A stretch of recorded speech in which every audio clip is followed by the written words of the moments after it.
Supreme court के 16 तारीख को जो एग्जाम है, सबसे पहले हिंदी का पेपर है, उसका हम गेस्ट पेपर बताने वाले हैं। तो सभी बच्चे कॉल करके हमसे पूछ रहे थे कि सर कुछ बताइए, उसके बारे में हम आपको गेस्ट पेपर दे रहे हैं। उम्मीद है कि आप लोग इसे तैयार करेंगे और कम से कम ज्यादा से ज्यादा इससे आप नंबर को गेन कर पाएंगे।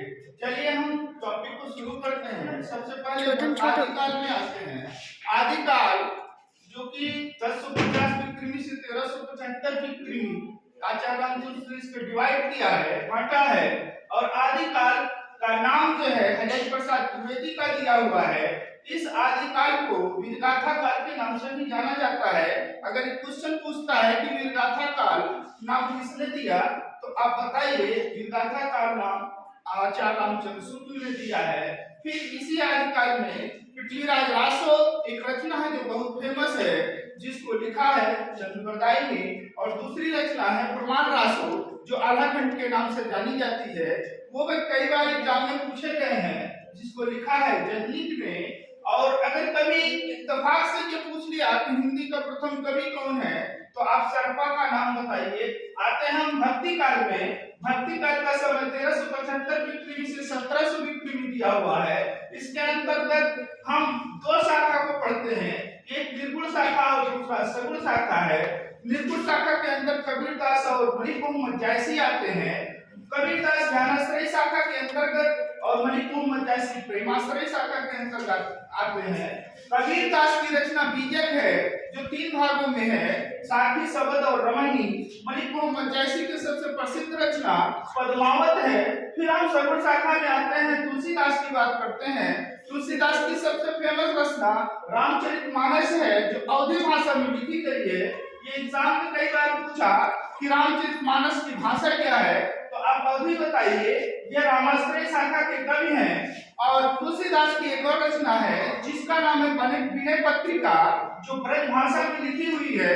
कभी कभी ये भी एग्जाम में पूछता है कि विनय पत्रिका किसने लिखा, तो तुलसीदास ने लिखा है। फिर आगे आते हैं सूरदास। सूरदास कृष्णाश्रय शाखा के प्रमुख कवियों में आते हैं, जिन्होंने सुर साहित्य और साहित्य लहरी लिखा है। और फिर कभी कभी ये भी पूछ लेता है कि कृष्णाश्रय शाखा में अष्टछाप के कवियों के नाम पूछता है, तो अष्टछाप के प्रमुख कवियों में सूरदास आते हैं, कुम्भदास आते हैं, परमानंदास आते हैं, कृष्णदास आते हैं, क्षिप स्वामी आते हैं, गोविंद स्वामी आते हैं। आदि नामों को आप अच्छे से याद कर लीजिए। फिर रीति काल के अंतर्गत आते हैं। रीति काल का समय 1700 विक्रमी से 1900 विक्रमी दिया हुआ है, जिसमें रीतिबद्ध, रीति सिद्ध और रीति मुक्त है। रीतिबद्ध कवियों के नाम पूछता है, रीतिबद्ध कवि के नाम हमें पूछता है, तो आप आचार्य केशवदास, सेनापति, भूषण आदि नामों को याद रखिएगा। कभी भी एग्जाम में इस तरीके से क्वेश्चन पूछता है कि निम्न में रीतिबद्ध कवि कौन है, तो आप उसमें से गेस करिएगा। केशवदास, भूषण या सेनापति अगर कोई ऑप्शन में है तो उस पर टिक लगाइएगा। दूसरा है रीति सिद्ध। रीति सिद्ध में आप बिहारी को याद रखिए, यही काफी है। फिर आते हैं रीति मुक्त कवियों में। तो रीति मुक्त कवि में सबसे प्रसिद्ध कवि जो है घनानंद है। घनानंद का क्वेश्चन पूछा जा चुका है कि रीति मुक्त कवियों में कौन है, उसमें घनानंद है, बोधा, आरम ठाकुर, ये 4 कवियों को नाम याद रखिएगा। फिर आ जाइए आप आधुनिक काल में, जिसका समय 1850 ईस्वी से अब तक दिया हुआ है। तो सबसे पहले भारतीय युग आता है, जिसमें 1850 ईस्वी से लेकर 1900 ईस्वी दिया हुआ है। और भारतीय युग के पत्रिकाओं और लेखकों के बारे में भी मालूम होना चाहिए। भारतीय युग में जो पत्रिका निकलती थी वो ब्राह्मण, हिंदी प्रदीप और बद्री चौधरी नारायण की आनंद कादम्बनी कई बार पूछा है कि आनंद कादम्बनी पत्रिका किसने निकाला, तो आप बताइए बद्री नारायण चौधरी प्रेमघर ने निकाला है। दूसरा क्वेश्चन, ब्राह्मण पत्रिका किसने संपादित किया, प्रताप नारायण मिश्र ने संपादित किया है। तीसरा क्वेश्चन, हिंदी प्रदीप किसने संपादित किया, तो आप बताइए बालकृष्ण भट्ट ने संपादित किया। फिर आपसे क्वेश्चन पूछेगा भारतीय युग के लेखक नहीं है, भारतीय युग के लेखकों के नाम बताइए, तो आप बताइए प्रताप नारायण मिश्र, बालकृष्ण भट्ट, बद्री चौधरी नारायण प्रेमघर या भारतीय हरिश्चंद्र द्विवेदी युग आता है। द्विवेदी युग में एक पत्रिका फेमस है जो सरस्वती के नाम से जानी जाती है। सरस्वती पत्रिका का प्रादुर्भाव जो होता है 1900 ईस्वी में होता है, लेकिन 1903 में महावीर प्रसाद द्विवेदी इसके संपादक बनते हैं। क्वेश्चन में बार बार पूछा गया है कि सरस्वती पत्रिका के प्रमुख संपादक कौन है, तो आप बताइए महावीर प्रसाद द्विवेदी है। या अगर ये पूछता है कि सरस्वती पत्रिका के प्रथम संपादक कौन थे, तो आप बताइएगा श्याम सुंदर दास थे। दूसरा क्वेश्चन ये भी बनता है कि द्विवेदी युग का नाम किस कवि के किस लेखक के नाम पर पड़ा है, तो आप बताइए महावीर प्रसाद द्विवेदी के नाम पर द्विवेदी युग पड़ा है।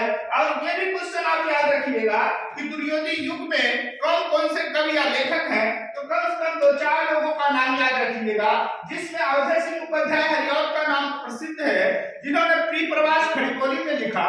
कभी एग्जाम में पूछेगा कि हिंदी का प्रथम खड़ीबोली में महाकाव्य कौन सा है, तो आप बताइए प्रिप्रवास है। दूसरा मैथिली शरणगुप्त का नाम आता है, तीसरे रामचंद्र शुक्ल आते हैं, और महावीर प्रसाद द्विवेदी जो सरस्वती के संपादक थे, ये द्विवेदी युग के लेखक रहे हैं। दूसरा आगे जब चलते हैं तो छायावाद आता है। छायावाद 1920 से लेकर 1936 ईस्वी तक है। छायावाद में 4 कवियों का नाम याद रखिए, जयशंकर प्रसाद, निराला, मित्रानंद पंत और महादेवी वर्मा। छायावाद में सबसे पहले हम अगर जयशंकर प्रसाद की बात करते हैं, तो जयशंकर प्रसाद की रचनाओं में सब जो पूछा गया है वो कामायनी महाकाव्य के बारे में पूछा गया है कि कामायनी महाकाव्य किसने लिखा, तो कामायनी महाकाव्य जयशंकर प्रसाद ने लिखा है। उसके बाद चंद्रगुप्त स्कंदगुप्त नाटक किसने लिखा, तो जयशंकर प्रसाद ने ही इसको लिखा है, ये आप अच्छे से याद रखिएगा। फिर उसके बाद अगर निराला की बात की जाए तो निराला ने लिखा है राम की शक्ति पूजा, सरोज स्मृति, जूही की कली आदि रचनाएं निराला जी की है। दूसरी रचना जो दूसरे कवि आते हैं वह है आपके महादेवी वर्मा, जिसने दीपशिखा और यामा आदि उनकी रचनाएं हैं जो कि बहुत ही फेमस है। दूसरा प्रगतिवाद आता है। प्रगतिवाद 1926 से लेकर 1943 ईस्वी तक है। इसका केवल आप समय याद रखिए, कवियों को याद करने की जरूरत नहीं। प्रयोगवाद 1943 से लेकर 1960 ईस्वी तक चलता है या इसके आगे भी जाता है, लेकिन प्रयोगवाद का समय पूछता है कि प्रयोगवाद का शुरुआत कब हुआ, प्रयोगवाद का प्रारंभ कब हुआ, या ये पूछ लेगा कि तारसप्तक का संपादन कब हुआ, तो तारसप्तक का संपादन 1943 ईस्वी में हुआ है, जिसका समय 1943 ईस्वी है, और इसी 1943 ईस्वी को तारसप्तक का समय कहा जाता है। और तारसप्तक जो कविता है 1943 ईस्वी से निकलती है, जिसको 1943 ईस्वी में तारसप्तक को निकाला गया।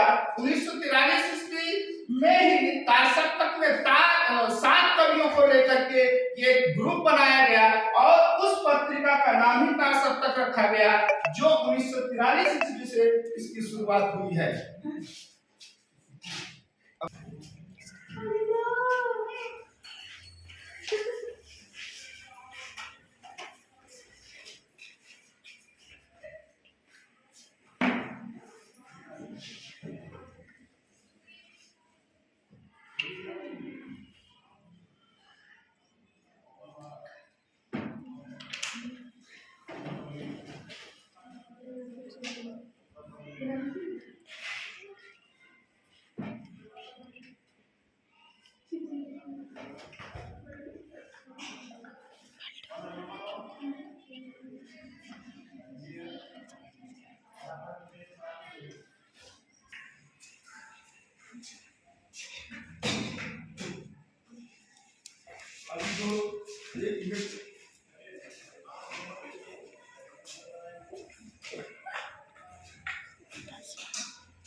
नहीं